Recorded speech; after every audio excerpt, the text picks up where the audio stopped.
और वास्तव में खौफ क्या चीज होती है, मैं सच बता रहा हूं, शादीशुदा आदमी किसी को ले लो, अगर वो ड्यूटी से लौट के घर आए, मेरी तरह स्कूल से लौट के घर गए और चाय पी के बाहर निकलने की सोची, तब तक घरवाली ने अगर ये कह दिया कहीं जाना मत, अभी थोड़ी बात करनी है आपसे, कसम से भाई साहब उसे एक सेंटेंस में जिंदगी के सारे कांड याद आ जाते हैं कि अब पता नहीं कौन सा तूफान आने वाला है। हमसे एक दिन हमारी घरवाली ने पूछा, बोली आप ये बताओ इतने साल 12-13 साल हो गए शादी को, आप हमारे लिए क्या कर सकते हो? मैंने कहा यार तुम हमारी पत्नी हो, तुम जो बताओ वो कर सकते हैं। बोली हमारे लिए शेर से लड़ सकते हो। मैंने कहा तेरी बुद्धि खराब हो गई क्या? शेर के सामने चला गया तो अगला कवि सम्मेलन हमारी यादगार में होगा। बोली अच्छा ठीक, शेर से नहीं लड़ सकते हो तो अपने मोबाइल का पासवर्ड बताओ। मैंने थोड़ी देर सोचा, फिर मैंने पूछा, मैंने कहा पहले ये बताओ वो शेर मिलेगा कहाँ?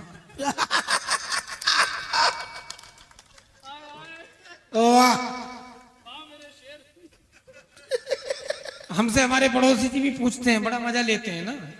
हाथ से कभी की बड़ी दुर्दशा होती है भाई साहब। पड़ोसी जी हमारे बोले एक बात बताओ शुक्ला, तुम्हारे घर से शाम को बड़ी हंसने की आवाजें आती, क्या लफड़ा है? हमने कहा यार यहाँ जिंदगी झंडू ही पड़ी है, तुम्हें हंसने की पड़ रही है। बोले नहीं यार हम रोज सुनते हैं, लगभग तीसरे दिन तो कम से कम आ ही जाती है खूब हंसने की, तुम तो पति पत्नी दोनों के हंसने की आवाज आती है। मैंने कहा यार मेरा रोज झगड़ा होता है, तुम हंसने की बात कर रहे हो? बोले नहीं ये बताओ, बताना तो पड़ेगा। बोले तुम्हें जिससे सबसे ज्यादा प्यार हो उसकी कसम आज बता दो, क्यों हंसने की आवाज आती है? मैंने कहा हकीकत में झगड़ा हो रहा होता है। बोले फिर हंसते कैसे हो? हमने कहा वो किचन में से चिमटा फेंक के मारती है, मुझे नहीं लगता, मैं हंसता हूँ। फिर वो बेलन फेंक के मारती है, मुझे लग जाता, तभी वो हंसती है। ऐसे ही हंसते खेलते जिंदगी कटती है। वाह।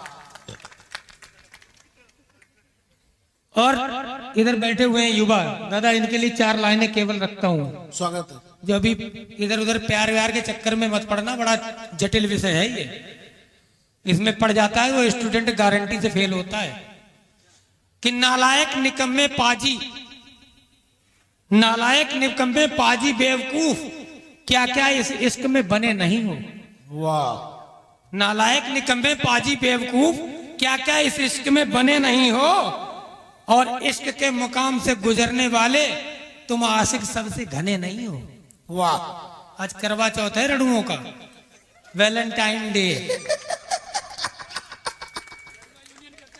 वाह।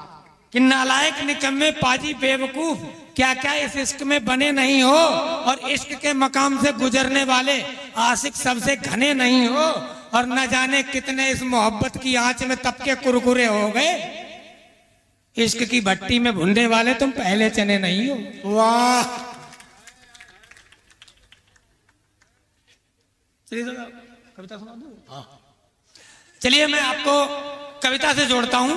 कवि सम्मेलन बहुत हो गया, क्योंकि मैं ये देख रहा था कि आप लोग वो सुनना चाह रहे थे, मैंने भाई सुना ना,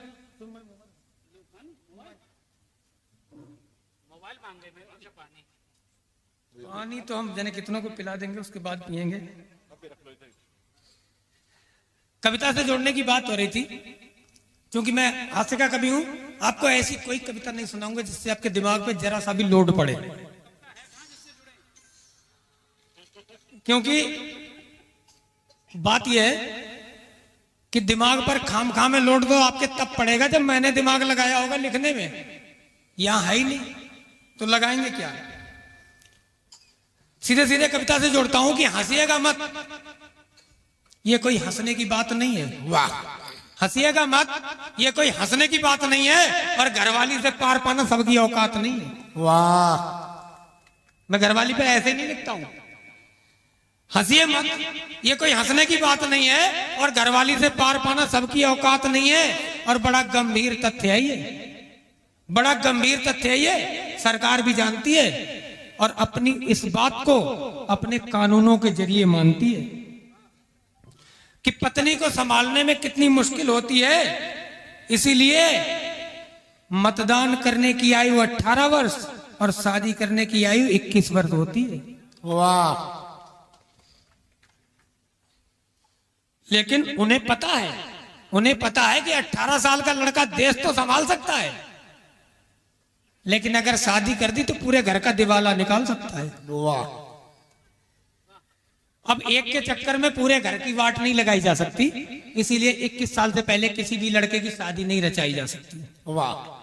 और लड़कियां कम उम्र में भी किसी की जिंदगी में तूफान ला सकती हैं, इसलिए सिर्फ 18 साल की उम्र में ही शादी रचा सकती है। और वैज्ञानिक आज तक शोध नहीं कर पाए, उनकी बुद्धि चकराती है कि फूलों सी नाजुक लड़की शादी होते ही चंडी जैसी रूप देवी कैसे हो जाती है। वाह। अब मोदी जी को देश संभालना था, तो उन्होंने अपनी दिशा को मोड़ दिया। फंस तो गए थे बेटा शादी के चक्कर में, मगर मौका पाते सबसे पहले पत्नी को छोड़ दिया। और पत्नी और बिना पत्नी वाले का फर्क मोदी और शहबाज शरीफ में नजर आता है। भाई साहब, मोदी की आंखें देख के ही शहबाज शरीफ का पैजामा उतर जाता है। और बुजुर्गों की ये कहावत बहुत ही भली और सच्ची है कि पत्नी और मुसीबत जितनी छोटी हो उतनी अच्छी है। बहुत बहुत धन्यवाद, बहुत बहुत आभार।